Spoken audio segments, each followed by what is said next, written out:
huge, damning quotes from Donald Trump Jr. and some Fox News hosts about January 6th. It's all over the news, and we have to get in it. But first, Bill Keane once said, "Yesterday's the past, tomorrow the future, but today is a gift, and that's why it's called the present." But let's get into it at the Derek O'Shea Show. Welcome to the Derek O'Shea Show, where we discuss culture, news, politics, and more. Sit back, relax, and I hope you enjoy the show. Be sure to tell your friends and family about the revolution.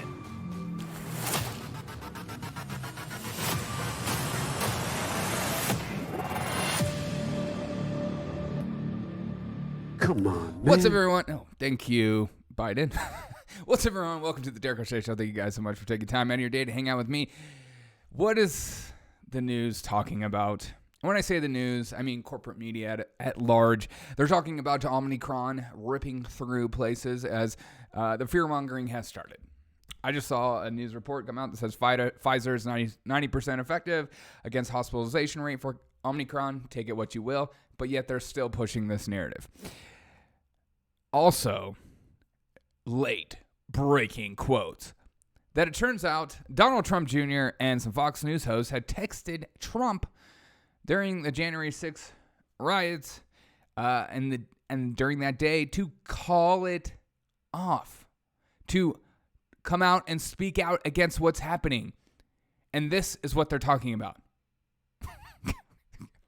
I thought these quotes were going to be like damning and incredible because they're making it out to be like this catastrophic event.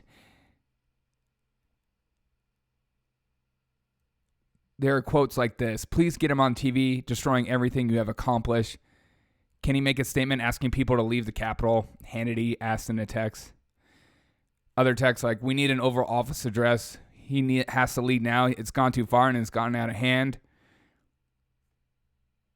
Again, the media, as always, a big nothing burger. Is this true? I don't know. It's a new report.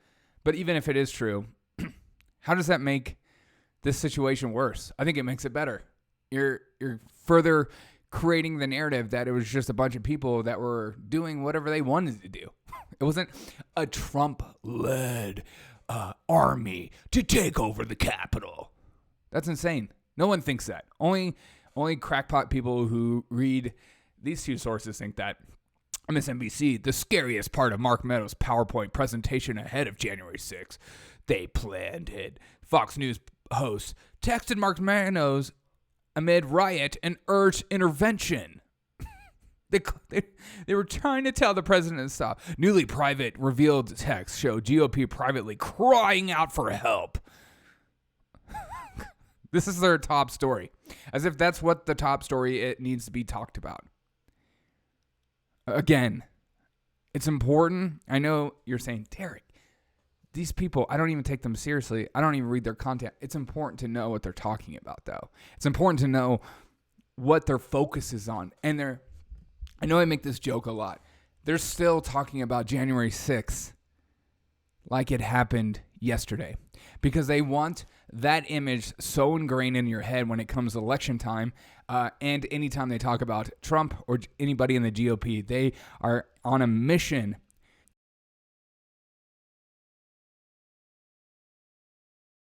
because they can't do that anymore. They can't make you believe that he's doing a fantastic job because everything he does gets critiqued to hell and high water. But also, his poll numbers are terrible. And inflation's up high, gas prices, etc. It seems like everything he does, even liberals are like, I can't even back this guy anymore. And so instead of trying to spin the narrative that Joe Biden is doing great and inflation is actually good for the economy, I can't believe people like Jim Cramer are allowed to come out and say things like, "This is the best economy I've ever seen in my life." I mean, so they're turning the table to the other side.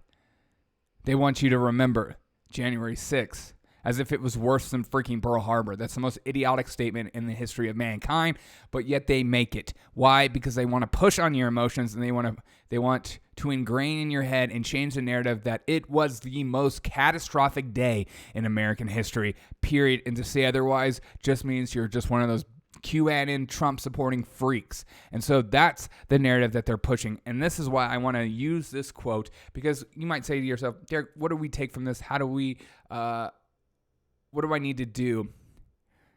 So my encouragement to you today is this. Don't be like the media. Don't be like the politicians who are just stirring up these things purely based on emotion so they can stay in power, so they can stay elected, so you don't open up your eyes and you don't research things for yourself, and you continue down the narrative that January 6th, oh my God, there's white supremacist Trump supporters everywhere, and they're waiting to attack me because I am a good thinking, hardworking, someone who backs the science, and I've watched every Fauci documentary.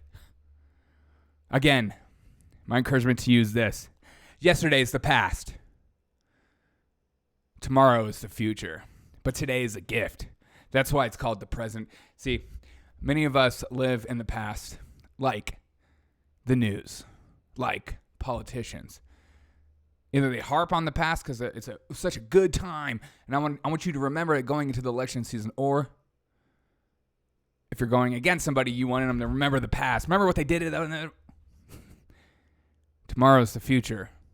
We can plan for the future, but we can't freak out about the future because the future will hold. Right now, you're seeing the news push this Omicron is going to rip through and murder everyone. I've seen people talk about how there are 32,000 people that are going to die by Christmas due to Omicron. I've seen it in the news. I'm not making this stuff up.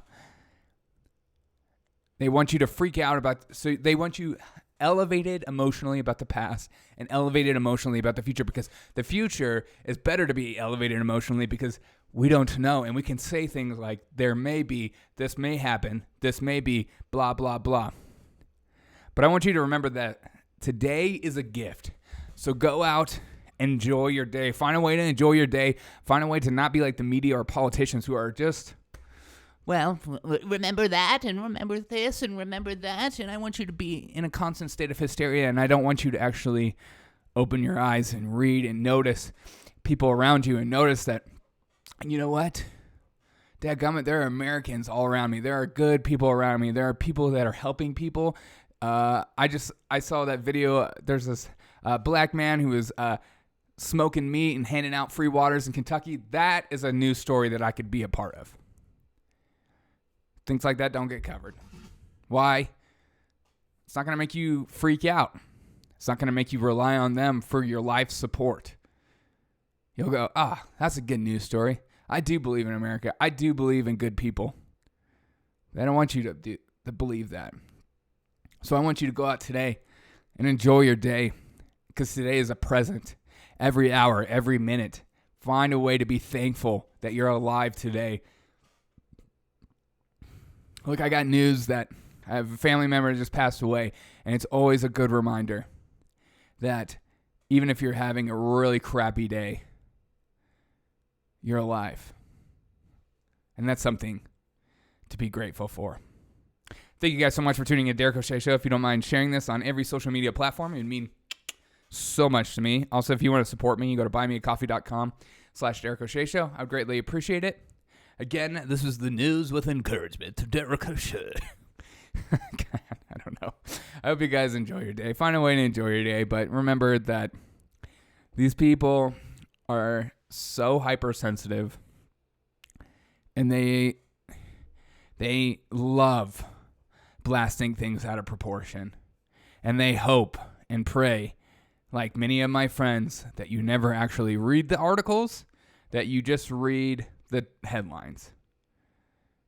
Because if you actually read the quotes that come out, you would go, that makes sense. So, again, have a great day. I love you. Do you love me? Hello. Goodbye.